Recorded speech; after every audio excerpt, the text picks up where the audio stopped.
तो financial year साल 2023-24 में गवर्नमेंट ने टोटल 45 लाख करोड़ से ज्यादा के फंड्स कलेक्ट किए, जिसमें से 27 लाख करोड़ रुपए आते हैं रेवेन्यू सोर्सेस से यानी टैक्सेस से और 18 लाख करोड़ रुपए के आसपास आए हैं बोरोविंग यानी कर्जा लेने से। अब आइए समझते हैं कि ये जो टोटल फंड आया है, इस फंड में से कितना हिस्सा किस सोर्स से आता है। मान लेते हैं कि इंडियन गवर्नेंस ने पिछले साल सिर्फ 100 रुपए की कमाई की, तो अब इस 100 रुपए में से 34 रुपए सबसे बड़ा हिस्सा यानी कि 34% बोरोविंग यानी कि कर्ज लेने से आता है।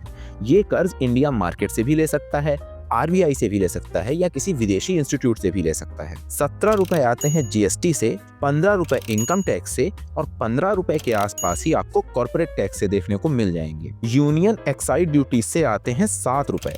अब एक्साइज ड्यूटीज का सबसे बड़ा हिस्सा होता है पेट्रोल और डीजल वगैरह। फिर आते हैं 6 रुपए नॉन टैक्स रेवेन्यूज से।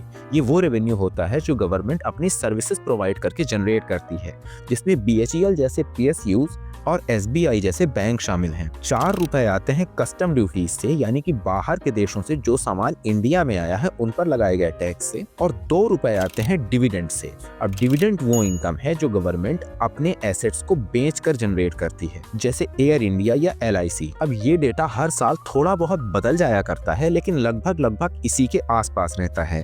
तो अब जब अगला बजट आए तो आपको पता होगा कि इस बजट में कितना पैसा किस सोर्स से आया। अगर आप जानना चाहते हैं कि इंडिया इस पैसे को खर्च किस तरह से करता है, तो मैं उसका भी ब्रेकडाउन लेकर के आ सकता हूँ। बस कमेंट कीजिए ब्रेकडाउन।